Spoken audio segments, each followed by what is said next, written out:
There was a small voice in the crowd that didn't match the song everyone else was singing. While 12,000 people were celebrating one love, one 7-year-old boy was singing something completely different, something sadder, something that came from a place of deep, unbearable loneliness. Bob Marley heard that voice, and what he did next would change that boy's life forever. But nobody knew yet that this moment would also change Bob's life in ways he never expected. If you love discovering the untold stories behind music history's most incredible moments, please like this video and subscribe to our channel. Hit that notification bell because we uncover the hidden gems that shape the legends we know today. National Stadium, Kingston, Jamaica. July 3rd, 1978. The air was thick with humidity and anticipation. 12,000 people packed into every available space, singing, swaying, waiting for Bob Marley to take the stage. This wasn't just a concert. This was a spiritual gathering, a moment of unity in a country torn apart by political violence. People had traveled from all over Jamaica, some walking for hours just to be here, just to hear Bob's voice, just to feel for one night that everything might actually be all right. In the middle of that sea of people, in Section 12, Row 18, stood a boy who didn't belong to anyone. His name was Marcus. He was 7 years old. He was alone. Marcus had snuck into the stadium 3 hours before the concert started. He was small enough to slip through gaps in the fence that adults couldn't fit through. He'd learned that skill over the past 6 months, ever since his mother died, ever since he became nobody's child, ever since the streets of Kingston became his home. Marcus didn't have a ticket. He didn't have money. He didn't have parents waiting for him somewhere in the crowd. What he had was a memory of his mother, weak and dying in a bed that smelled like sickness and sadness, holding his hand and singing. She always sang the same song, "No Woman, No Cry." She would sing it softly, her voice getting weaker each day, but never stopping. Even on her last day, she sang it. Her final words to Marcus, whispered so quietly he had to lean in close to hear. "Remember, baby, everything's gonna be all right." But everything wasn't all right. His mother died.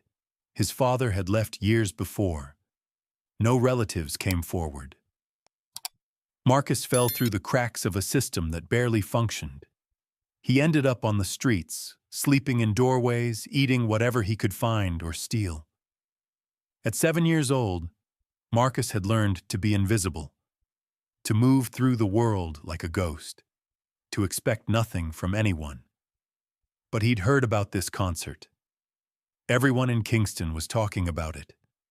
Bob Marley, the prophet, the healer, the voice of the people.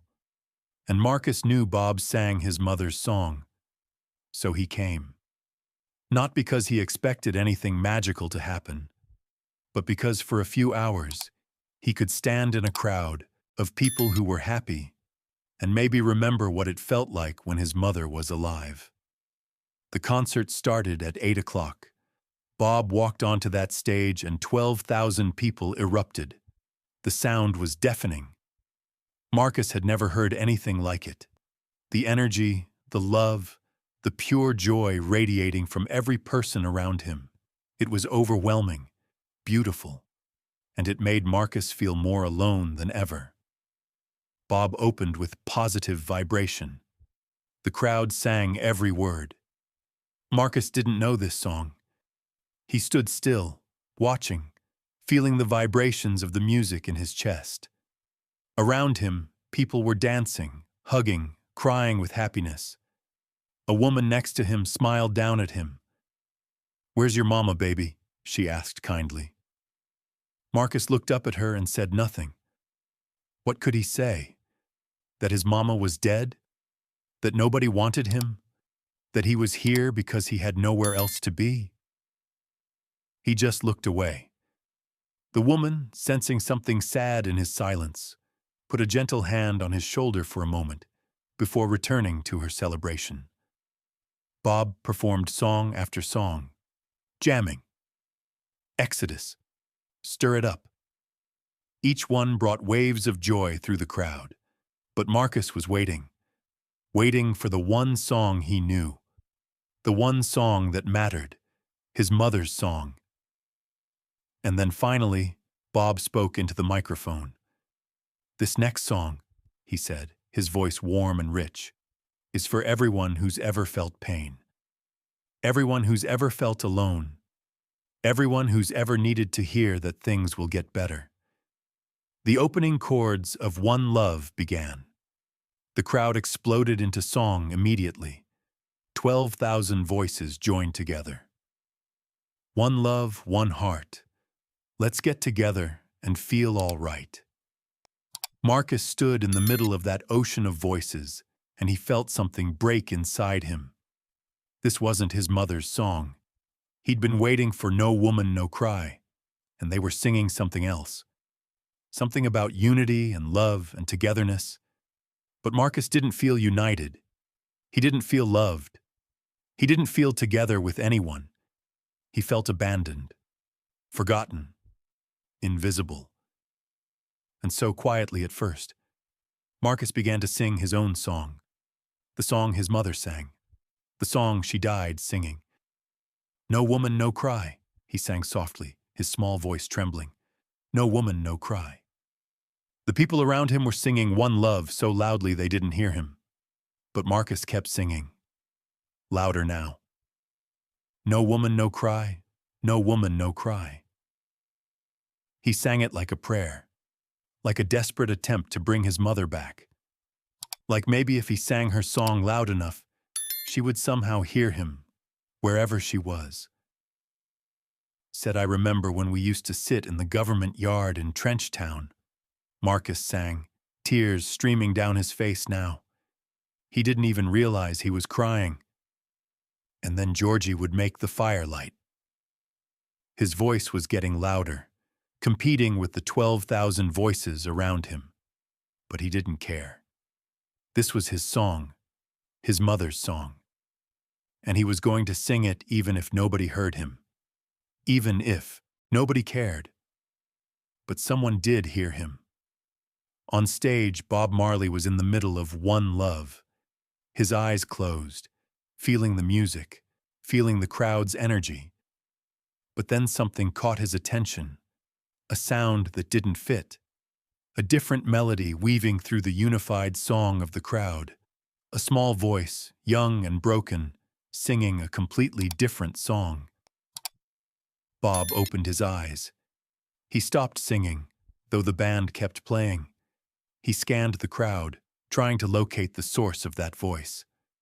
Where was it coming from? "No woman, no cry," the small voice continued. "No woman, no cry." Bob raised his hand, signaling the band to lower the volume. The music didn't stop, but it got quieter. The crowd, confused, began to quiet down too. What was happening? Why was Bob stopping? And then, in the relative quiet, everyone heard it. A child's voice, thin and trembling and heartbreakingly sad, singing No Woman, No Cry in the middle of One Love. 12,000 people went silent, searching for the source. Bob was leaning forward on stage, his hand shading his eyes against the lights, trying to see into the crowd. "Who is that?" Bob said into the microphone. "Who's singing?" Marcus didn't realize everyone had gone quiet. He was lost in his grief, in his mother's memory, singing with his eyes closed. "Everything's gonna be all right," he sang. "Everything's gonna be all right." "Section 12!" someone in the crowd shouted. "There's a little boy here!" Bob pointed toward Section 12. "Spotlight," he called to his crew. "Put the spotlight on Section 12. The stadium lights swung toward Marcus. Suddenly, he was bathed in white light. He opened his eyes, confused, blinking against the brightness. And he realized that everyone, all 12,000 people, were looking at him. And Bob Marley, the Bob Marley, was staring directly at him from the stage. Marcus's voice died in his throat. Fear flooded through him. He'd been caught. He'd done something wrong. They were going to throw him out. But Bob's face wasn't angry. It was something else. Something Marcus couldn't quite identify. Concern, curiosity, sadness. "Young brother," Bob said gently into the microphone, his voice echoing through the stadium. "Why are you singing that song? Why are you singing 'No Woman, No Cry' when everyone else is singing 'One Love'?" Marcus stood frozen in the spotlight, 12,000 pairs of eyes on him. He wanted to run, to disappear, to be invisible again. But he couldn't move. Bob waited patiently. The stadium was completely silent now, except for the soft hum of the equipment and the distant sound of Kingston traffic. Finally, in a voice so small it barely carried, Marcus said, "It's my mama's song." Bob leaned forward. "I can't hear you, brother. Say it again." Marcus swallowed hard. Louder now, his voice cracking. "It's my mama's song. She used to sing it to me." Bob's expression changed, softened. "Used to? She doesn't sing it anymore?" Marcus shook his head. Tears were flowing, freely now, and he didn't bother wiping them away. "She died 6 months ago. That was her favorite song. She sang it even when she was dying." The stadium was so quiet you could hear people breathing. 12,000 people holding their collective breath. Bob stood there for a long moment, just looking at Marcus. Then he did something that nobody expected. He handed his guitar to a band member and walked off the stage. Not backstage, down into the crowd. Security immediately moved to follow him, but Bob waved them back. "Give me space," he said quietly. The crowd parted for him, creating a path toward Section 12. Bob walked through the crowd, his eyes never leaving Marcus. It took several minutes to reach him. When Bob finally stood in front of the boy, he knelt down so they were eye to eye. "What's your name?" Bob asked softly. "Marcus." "Marcus. That's a strong name. A warrior's name." Bob paused. "Where's your mama now, Marcus?" "She's dead." "And your papa?" "Gone. Long time ago." "So who takes care of you?" Marcus looked down at his bare feet. They were dirty, calloused from walking Kingston streets. "Nobody. I take care of myself." Bob's jaw tightened. He looked up at the people around them. "This boy is here alone? Nobody brought him?" The woman who'd asked Marcus about his mother earlier spoke up, her voice thick with emotion. "I asked him where his mama was. He didn't answer. I didn't know. I'm sorry, I didn't know." Bob looked back at Marcus. "You're 7 years old and you're living on the streets?" Marcus nodded. "And you came to this concert by yourself? Why?" "Because you sing my mama's song. I wanted to hear it. I wanted to remember her." Bob's eyes filled with tears. This grown man, this legend, this prophet, was crying in the middle of his own concert. "What was your mama's name?" "Sarah." "Sarah," Bob repeated. "And she loved 'No Woman, No Cry'?" "She sang it every day. Even when she was too sick to stand up, she sang it. She said it helped her remember better times. She said it gave her hope." Bob put his hands on Marcus's small shoulders. "Your mama was right. That song is about hope. About remembering the good times even when things are hard. About knowing that everything's gonna be all right, even when it doesn't feel like it." "But it's not all right," Marcus whispered. "She's gone. I'm alone. Nothing's all right." Bob pulled Marcus into a hug. This 7-year-old boy who smelled like the streets, who was thin from not eating enough, who'd been invisible to the world for 6 months, was being held by Bob Marley in the middle of a concert in front of 12,000 people. And he cried.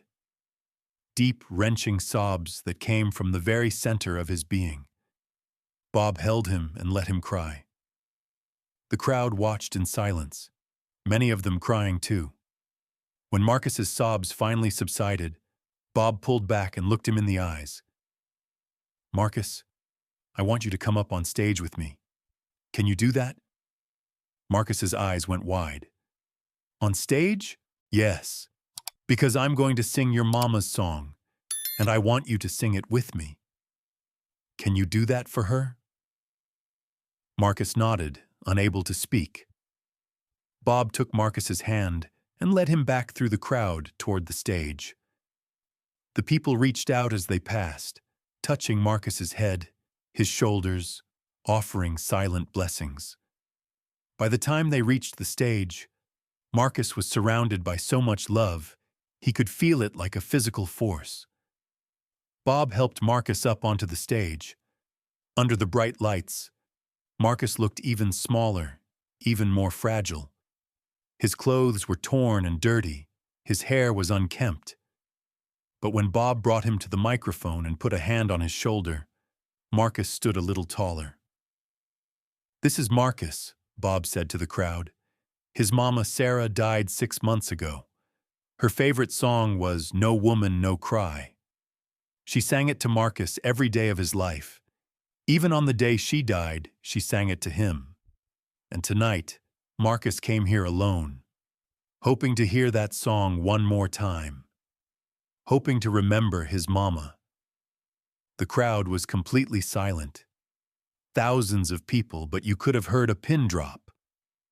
"So we're going to sing it for him.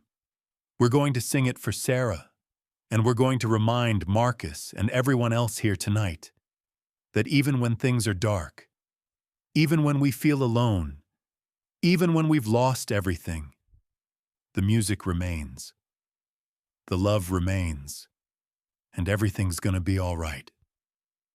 Bob picked up his guitar and began playing the opening chords of "No Woman, No Cry."